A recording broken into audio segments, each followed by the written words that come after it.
When a football legend picks up a microphone instead of a captain's armband, you expect curiosity. When that legend drops a song that reads like a confession and a confrontation, the world listens. Sergio Ramos has done exactly that with Cyballs, an unexpected single that landed like a thunderclap across timelines and fan pages. The track is drenched in emotion. There's regret for things left unsaid, pride sharpened into defiance, and a repeated sense of having been pushed aside. For anyone who followed the drama around his 2021 departure from Real Madrid, those feelings aren't abstract. They read like the footnotes to a fractured farewell. Fans immediately notice the references. The title itself points to the fountain where Real Madrid's victories are celebrated, and the tone of the lyrics feels less like a private diary and more like a public reckoning.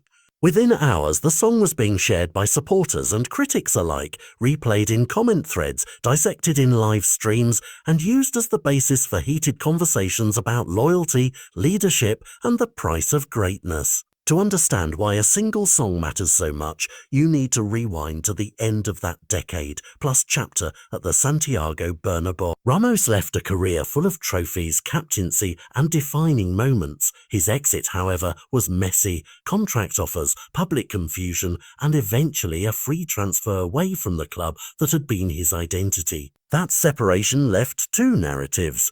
One of a player who had given everything for the badge, and another of a club that called time when the ledger said it should.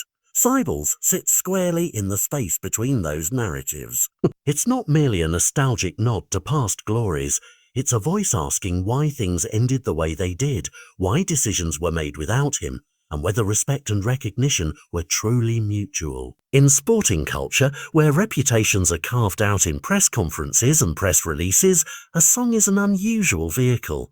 It's personal but performed in public, intimate but engineered to be shared.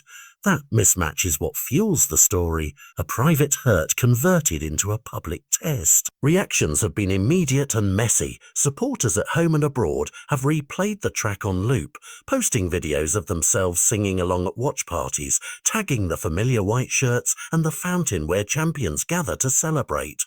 Pundits have pointed out the rhetorical nails, passages in the track that sound like direct addresses, and social media has been filled with speculation about whether Ramos is demanding an explanation, issuing a final verdict, or quietly asking for the door to be left open. The cultural weight of Cyballs, where fans have gathered for decades to mark triumphs, gives the single added gravity.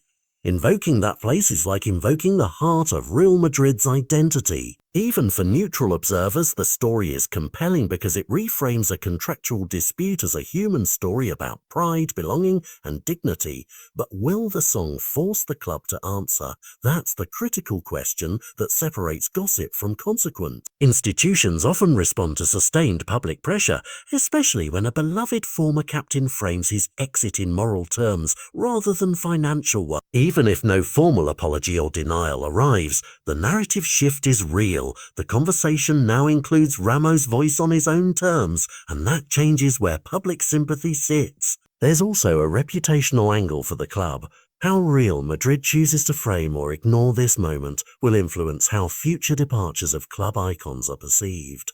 Will they let the past stay closed, or will a track called Cyballs pull old stitches and make the wound visible again?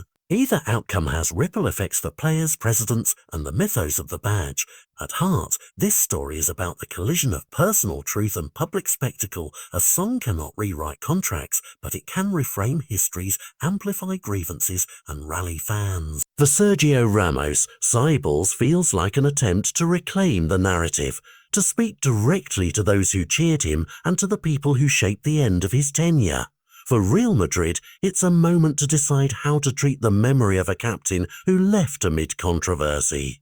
And for the fans watching from the stands and the timelines, it's a drama that asks a simple question. When legends speak, does the club listen? If you were to sum up what happens next in one line, it would be this: a melody has become a microphone for unresolved history, and until someone answers, the song will keep echoing around the Bernabéu. If you think the club should respond, leave a comment below, share your memories of Ramos at his best, and subscribe, because this story is far from over and every reaction will shape the next chapter.